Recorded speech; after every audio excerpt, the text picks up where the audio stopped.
नमस्कार, किसान समाचार में आपका स्वागत है। मैं हूं रेशमा आपके साथ। आइए नजर डालते हैं इस वक्त की हेडलाइंस पर। केंद्रीय कृषि मंत्री अर्जुन मुंडा ने 5वें दौर की बातचीत के लिए किसानों को किया आमंत्रित। कहा, एमएसपी की मांग, फसल विविधीकरण, पराली सहित अन्य विषयों पर बातचीत को केंद्र तैयार। एफआईआर पर भी बातचीत के लिए राजी। किसानों में शांति बनाए रखने का किया अनुरोध।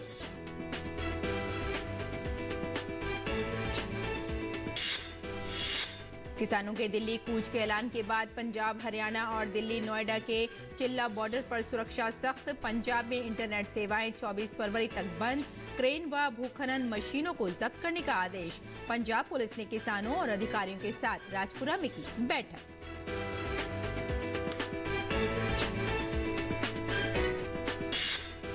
दिल्ली के टीकरी बॉर्डर पर प्रदर्शनकारी किसानों के धरने के कारण आम लोगों के साथ साथ दिल्ली आने वाले ट्रकों को करना पड़ रहा है काफी कठिनाई का सामना।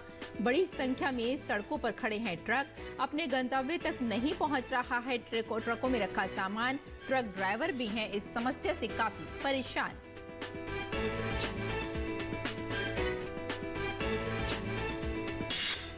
नई दिल्ली में नीम शिखर सम्मेलन और वैश्विक नीम व्यापार मेला हुआ संपन्न। टिकाऊ कृषि, स्वास्थ्य और पर्यावरण के लिए नीम विषय पर आयोजित इस व्यापार मेले में देश विदेश की 22 कंपनियों ने लिया भाग। अतिथियों ने कहा, अब नीम उगाना हो गया है महत्वपूर्ण और इसके लिए एक राष्ट्रीय स्तर के मिशन की है आवश्यकता।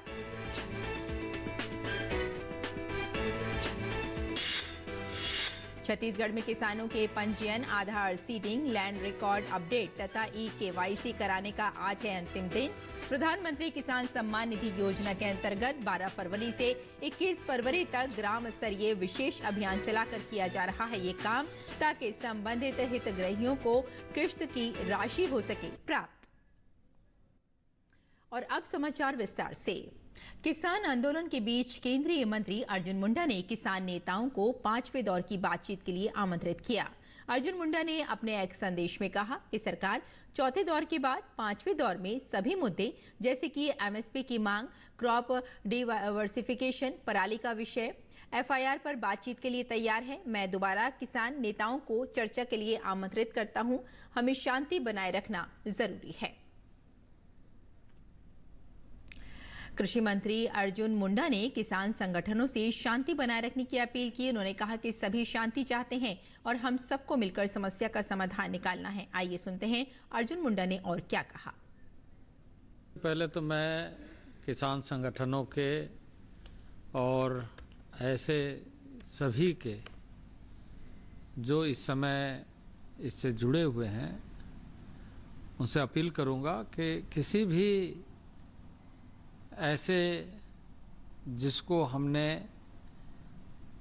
संवाद से समाधान की तरफ ले जाना है, उसमें शांति और वार्ता लगातार जारी रखते हुए हमें आगे बढ़ना चाहिए। तो ये वार्ता, ये संवाद हमारा जारी रहना चाहिए और शांतिपूर्ण ढंग से हमें इसका समाधान ढूंढना चाहिए। किसानों के दिल्ली कूच के ऐलान के बाद बॉर्डर पर सख्ती बढ़ा दी गई है। आज के किसानों के दिल्ली चलो मार्च को लेकर दिल्ली नोएडा के चिल्ला बॉर्डर पर सुरक्षा कड़ी कर दी गई है। चिल्ला बॉर्डर पर पुलिस बल तैनात की गई है। पंजाब के डीजीपी गौरव यादव ने किसानों के दिल्ली कूच को देखते हुए शंभू बॉर्डर के साथ ही संगरूर में खनौरी बॉर्डर की ओर जा रही क्रेन व भूखनन की भारी मशीनों को जब्त करने के आदेश दिए हैं। डीजीपी के निर्देश के बाद पुलिस की ओर से नाकेबंदी भी की जा रही है ताकि इस प्रकार की मशीनें बॉर्डर की ओर न जा सकें। यही नहीं, हरियाणा के डीजीपी ने भी पंजाब सरकार को इस प्रकार की मशीनें रोकने के लिए कहा है। यह भी कहा है कि इन मशीनों से सुरक्षा बलों को नुकसान हो सकता है।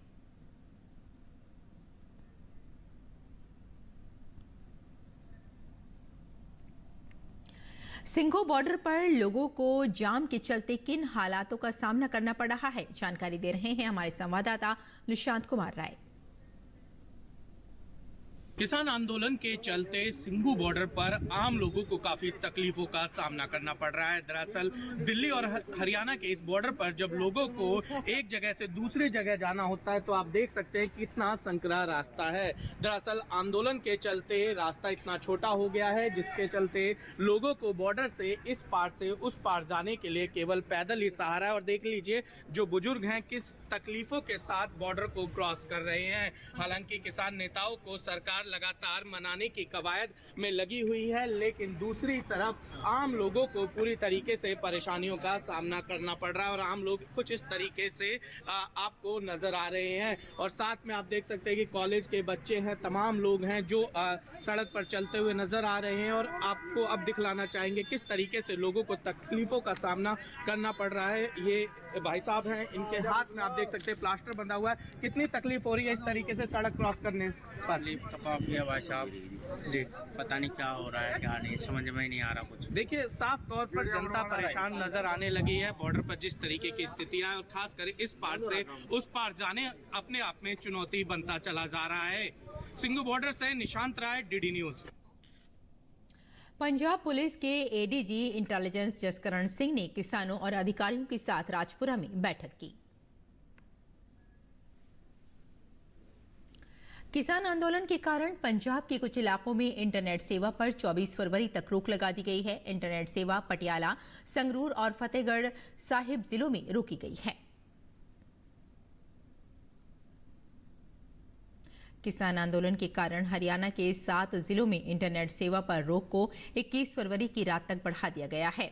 अंबाला, कुरुक्षेत्र, कैथल में इंटरनेट पर रोक के साथ साथ जींद, फतेहाबाद, हिसार, सिरसा में भी इंटरनेट सेवा पर रोक लगाई गई है।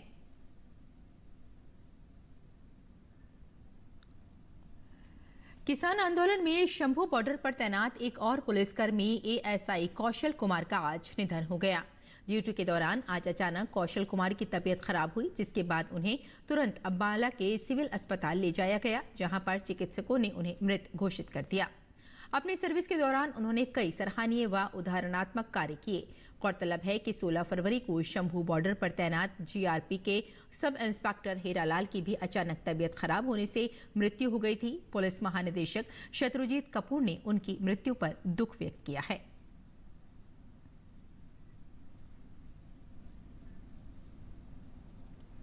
और किसान आंदोलन के कारण उद्योगों में असर पड़ रहा है। किसान आंदोलन के लेकर जहां होटल कारोबारियों को परेशानी का सामना करना पड़ रहा है, वहीं किसान आंदोलन की मार अब टैक्सी ड्राइवरों पर भी पड़ती हुई दिखाई दे रही है।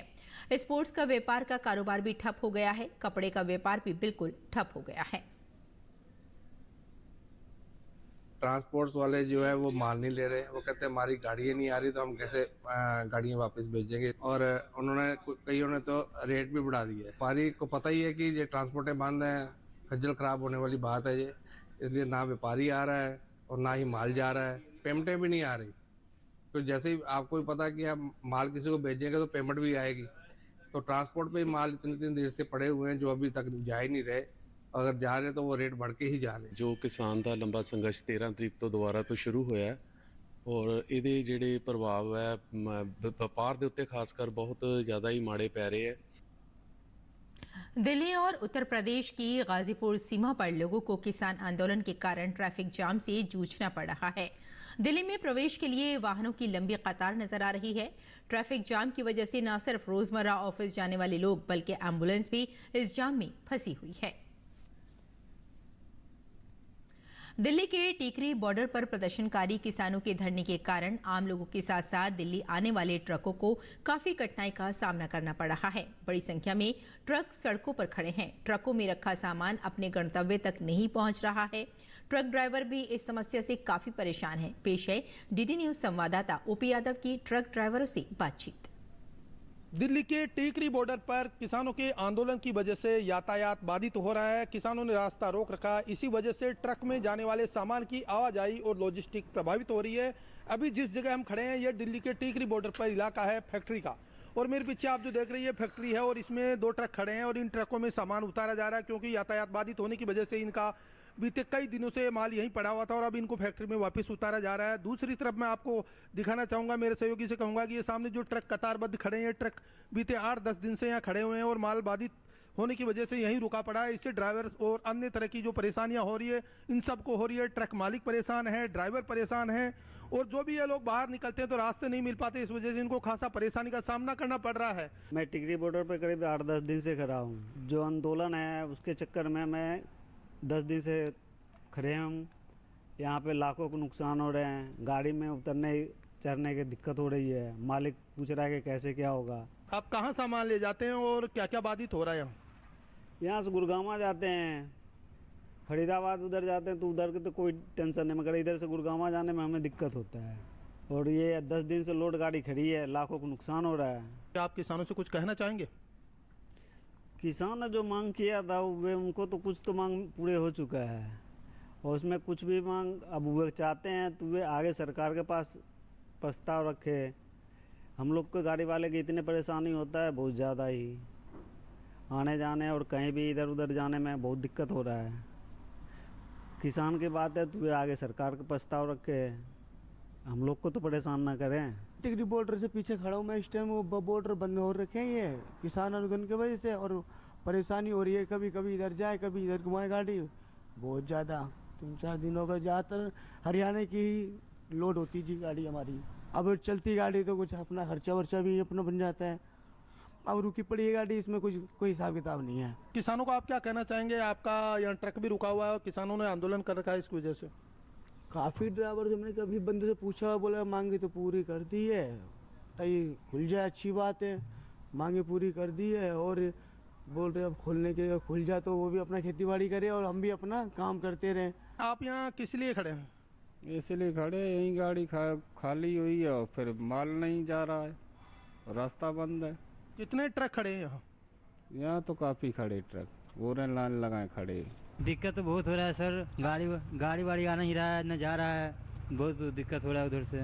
उनका भी सोचना चाहिए क्योंकि हर चीज़ बैठने से नहीं होता है, थोड़ा आपस में बात करना चाहिए उनको। यहाँ तो बहुत दिन से रुके पड़े हैं, जब से आंदोलन शुरू हुआ है यहाँ पे तब से रुके पड़े हैं। यहाँ पे गाड़ी जा रहा है, वहाँ जाने नहीं दे रहा था, फिर वापसी लेके कंपनी में खाली कर रहे हैं। क्योंकि अधिकांश मांगे मांग ली है लेकिन उसके बाद भी आंदोलन कर रहे हैं, अभी भी आप लोगों को परेशानी हो रही है उससे। दिक्कत हमें भी है, सरकार जब मान लिए हैं तो यहाँ पे जो भी कुछ है तो अपने किसानों को अपने खेतों में जाके काम करना चाहिए। हम लोग भी काम में बाधा न देना चाहिए उन लोगों को। परेशानी क्या हमारे भाई, लंबे जहाज हो जाते हैं, कहीं तार मर जाते हैं, कहीं गली गुलियों में निकालने पड़ते हैं। बॉर्डर तो बंद कर रखे ना, बहुत ज़्यादा परेशानी है। कई दिनों से माल ट्रक में ही पड़ा हुआ है और हार थक के वापस फैक्ट्री एरिया में आए। इन्होंने यहाँ माल वापस उतारना शुरू कर दिया है। इनको अपने किराए भाड़े की चिंता है, मालिक को कंपनी में माल पहुँचाने की चिंता है, इनको अपनी रोजी रोटी की चिंता है। तो कंपनी में माल पहुँचेगा तो कर्मचारियों को काम मिलेगा। तो इस तरह से कई तरह की परेशानियां किसान आंदोलन के चलते हो रही है। मेरे से कैमरामैन आशीष के साथ में ओपी यादव, DD न्यूज, टिकरी बॉर्डर। नई दिल्ली में 19 और 20 फरवरी को ICAR केंद्रीय कृषि वानिकी अनुसंधान संस्थान झांसी के सहयोग से नीम शिखर सम्मेलन और वैश्विक नीम व्यापार मेले का आयोजन किया गया। इस कार्यक्रम का आरंभ सचिव DARE और महानिदेशक ICAR डॉक्टर हिमांशु पाठक द्वारा व्यापार मेले के उद्घाटन के साथ हुआ। व्यापार मेले में देश विदेश की 22 कंपनियों ने भाग लिया और अपने उत्पाद प्रदर्शित किए। इस संगोष्ठी में 10 विदेशियों सहित लगभग 250 प्रतिभागियों ने भाग लिया। संगोष्ठी का विषय टिकाऊ कृषि, स्वास्थ्य और पर्यावरण के लिए नीम था। संगोष्ठी में विशिष्ट अतिथियों ने मानव कल्याण में नीम के महत्व को रेखांकित किया। अतिथियों ने कहा कि देश में नीम लेपित यूरिया और नीम आधारित स्वास्थ्य उत्पादों को बढ़ावा देने को प्राथमिकता दिए जाने के साथ ही नीम उगाना महत्वपूर्ण हो गया है और इसके लिए एक राष्ट्रीय स्तर के मिशन की आवश्यकता है। शिखर सम्मेलन के दौरान नीम को वृक्षारोपण वानिकी के विकल्प के रूप में चिन्हित किया गया, जो उद्योग की कच्चे माल की आवश्यकताएं पूरी करेगा। साथ ही इस कार्यक्रम में कार्बन खेती के लिए भी नीम के पेड़ों की वकालत की गई। देश में सभी पात्र किसानों को प्रधानमंत्री किसान सम्मान निधि योजना का लाभ दिया जा सके, इसके लिए सरकार द्वारा कई प्रयास किए जा रहे हैं। ऐसे में जिन किसानों को अभी योजना का लाभ नहीं मिल पा रहा है, उन किसानों तक योजना का लाभ पहुंचाने के लिए कृषि विभाग द्वारा विशेष शिविरों का आयोजन किया जा रहा है। इस कड़ी में छत्तीसगढ़ कृषि विभाग द्वारा राज्य के विभिन्न जिलों में 21 फरवरी तक शिविर लगाए जा रहे हैं। कृषि एवं किसान कल्याण मंत्रालय, भारत सरकार एवं संचालनालय कृषि विभाग छत्तीसगढ़ द्वारा प्रधानमंत्री किसान सम्मान निधि योजना के अंतर्गत 12 फरवरी 2024 से 21 फरवरी 2024 तक ग्राम स्तरीय सैचुरेशन अभियान चलाकर लंबित पात्र किसानों के पंजीयन तथा EKYC लैंड सीडिंग, आधार सीडिंग पूर्ण कराने हेतु विशेष अभियान आयोजित किया जा रहा है। कृषि विभाग ने पीएम किसान के सभी हितग्राहियों को जिन्होंने EKYC नहीं कराया है या हितग्राही का आधार सीडिंग लैंड रिकॉर्ड अपडेट नहीं हुआ है, उन्हें कृषि विभाग के अधिकारियों से संपर्क करते हुए जिले में ग्राम पंचायत स्तर में आयोजित शिविरों में जाकर अपना EKYC कार्यों को शीघ्र ही पूर्ण कराने हेतु अपील की गई है, जिससे कि संबंधित किसानों को पीएम किसान योजना के अंतर्गत किश्त की राशि प्राप्त हो सके।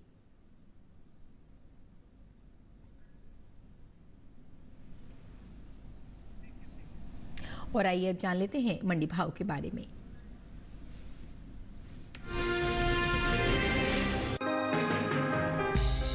सप्ताह के दूसरे दिन मंगलवार को गेहूं की आवक ज्यादातर मंडियों में सामान्य देखने को मिली। भाव पर नजर डालें तो लाल सोट और उदयपुर मंडी में गेहूं के सौदे मजबूती के साथ हुए, वहीं जंबूसर और इंदौर मंडी में नरमी रही, जबकि फतेहपुर मंडी में इस दौरान गेहूं के सौदों में कोई फेरबदल नहीं हुआ। एग मार्केट के मुताबिक देश की अलग अलग मंडियों में गेहूं के भाव इस तरह रहे। गुजरात की जंबूसर मंडी में 19 फरवरी को गेहूं का भाव रहा 2,800 रुपए। 20 फरवरी को इसके भाव में 200 रुपए की गिरावट आई और भाव 2,600 रुपए पर आ गया। मध्य प्रदेश की इंदौर मंडी में 19 फरवरी को गेहूं का भाव था 2,450 रुपए। 20 फरवरी को इसके सौदे 50 रुपए लुढ़क कर 2,400 रुपए पर हुए। राजस्थान की लाल सोट मंडी में इस दौरान गेहूं के सौदों में मजबूती के साथ कारोबार हुआ। यहां 19 फरवरी को गेहूं का भाव था 2,405 रुपए। 20 फरवरी को इसके सौदे 61 रुपए उछलकर 2,466 रुपए पर हुए। राज्य की उदयपुर मंडी में 19 फरवरी को गेहूं का भाव रहा 2,800 रुपए। 20 फरवरी को इसके सौदे 50 रुपए मजबूत होकर 2,850 रुपए पर हुए। हालांकि उत्तर प्रदेश की फतेहपुर मंडी में बीते 2 दिनों के दौरान गेहूं के भाव स्थिर रहे। यहां 19 और 20 फरवरी को गेहूं 2,445 रुपए पर बिकी। गेहूं की उपज की बात करें तो इस साल देश में घरेलू स्तर पर रबी गेहूं की पैदावार रिकॉर्ड स्तर पर जा सकती है, जिसका असर गेहूं के बाजार भाव पर पड़ता दिख सकता है। कृषि मंत्रालय के तीसरे अग्रिम अनुमान के मुताबिक साल 2022-23 के दौरान देश में रबी गेहूं की उपज 1,127.43 लाख टन अनुमानित है, जो पिछले साल के उत्पादन की तुलना में 50.01 लाख टन अधिक है। वहीं बीते साल इस दौरान रबी गेहूं की पैदावार 1,077.42 लाख टन रही थी।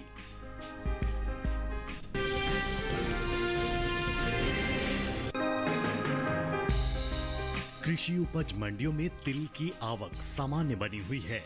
बात भाव की करें तो मंगलवार को ज्यादातर कृषि उपज मंडियों में तिल के सौदों में नरमी के साथ कारोबार हुआ। एग मार्केट के मुताबिक गुजरात की जसदण मंडी में 19 फरवरी को काले तिल का भाव था 14,275 रुपए। 20 फरवरी को इसके भाव में 275 रुपए की गिरावट आई और भाव 14,000 रुपए प्रति क्विंटल पर आ गया। राज्य की राजकोट मंडी में भी इस दौरान तिल के सौदों में नरमी के साथ कारोबार हुआ। यहां 19 फरवरी को तिल का भाव रहा 14,920 रुपए। 20 फरवरी को इसके सौदे 365 रुपए लुढ़क कर 14,555 रुपए पर हुए। वहीं गुजरात की ध्रोल मंडी में मंगलवार को तिल का कारोबार 12,200 रुपए पर हुआ। साथ ही राजस्थान की लाल सोट मंडी में 20 फरवरी को तिल की खरीद 13,100 रुपए पर हुई। इस साल घरेलू स्तर पर तिल की उपज में कमी देखने को मिल सकती है। कृषि मंत्रालय के तीसरे अग्रिम अनुमान के मुताबिक साल 2022-23 में कुल तिल की पैदावार 7,50,000 टन रहने का अनुमान जताया गया है, जबकि साल 2021-22 के दौरान खरीफ तिल की उपज 7,89,000 टन रही थी। यानी इस साल कुल तिल की उपज में 39,000 टन की कमी देखने को मिल सकती है, जिसका असर कृषि उपज मंडियों में तिल के बाजार भाव पर पड़ सकता है।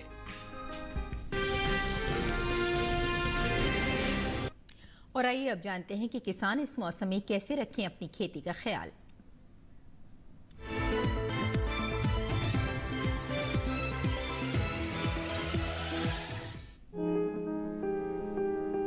आंध्र प्रदेश में धान की रोपाई करें। धान के खेत से खरपतवार निकालें। इस समय धान में कीट लगने की संभावना हो सकती है। ऐसे में धान में कीटों से बचाव के लिए कृषि विशेषज्ञों की सलाह से कीटनाशक छिड़कें। इसके अलावा अरहर की कटाई कर सकते हैं। साथ ही तिल की बुआई करते रहें। किसान मक्के की बुआई करें। यहाँ गन्ने की रोपाई करने का समय सही है। आंध्र प्रदेश में बैंगन की तुड़ाई कर लें। इसके साथ ही मूंगफली की बुआई कर लें। वहीं के किसान लाल मिर्च में कीटों से बचाव के लिए कृषि विशेषज्ञों की सलाह से कीटनाशक का छिड़काव करते रहें। केरल में धान की रोपाई के लिए खेत तैयार कर लें। किसान धान के खेत में सिंचाई कर सकते हैं। धान के खेत में जरूरी उर्वरक का इस्तेमाल कर लें। साथ ही नारियल के खेत में सिंचाई करते रहें। इस समय नारियल में कीट लगने की आशंका बनी हुई है। ऐसे में नारियल में कीटों से बचाव के लिए कृषि विशेषज्ञों की सलाह से कीटनाशक का छिड़काव कर सकते हैं। यहाँ केले के बागों में सिंचाई करें। केले की रोपाई कर लें। अभी काली मिर्च की तुड़ाई कर सकते हैं। काली मिर्च के खेत में सिंचाई करें। इसके अलावा रबड़ के खेत से घास फूस निकालें। रबड़ के खेत में ही जरूरी उर्वरक का प्रयोग कर सकते हैं। केरल में सुपारी के खेत में सिंचाई कर लें।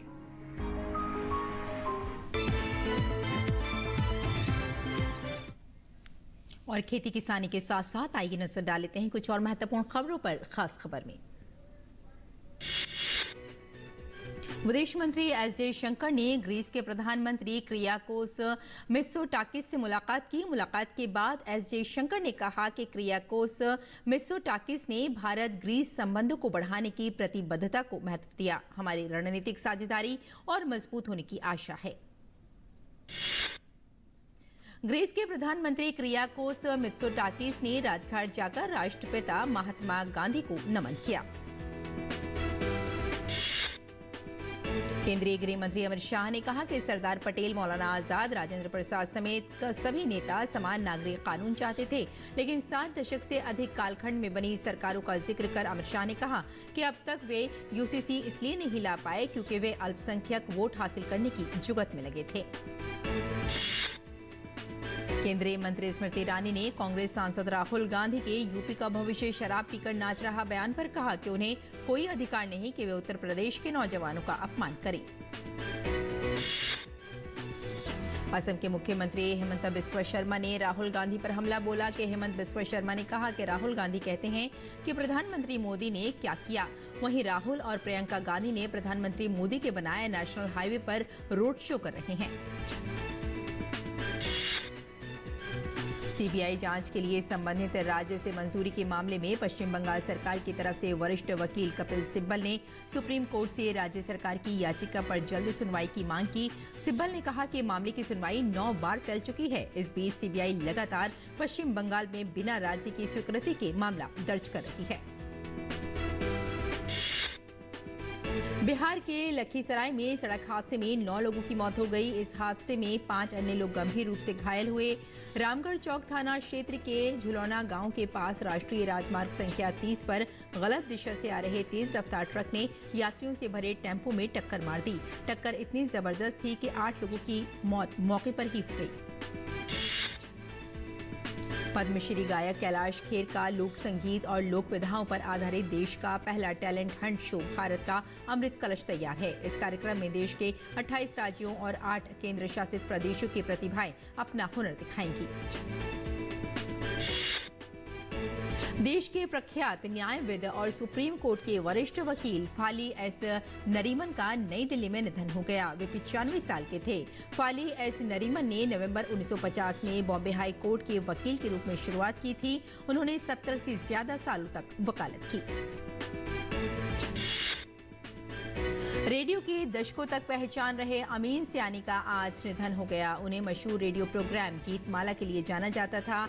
उन्होंने 91 साल की उम्र में अंतिम सांस ली। उनके बेटे राजेश सयानी ने बताया कि उन्हें हार्ट अटैक आया था, जिसके बाद उन्हें HN रिलायंस अस्पताल ले जाया गया, लेकिन बचाया नहीं जा सका। तो किसान समाचार में फिलहाल इतना ही। अनुमति दें। नमस्कार।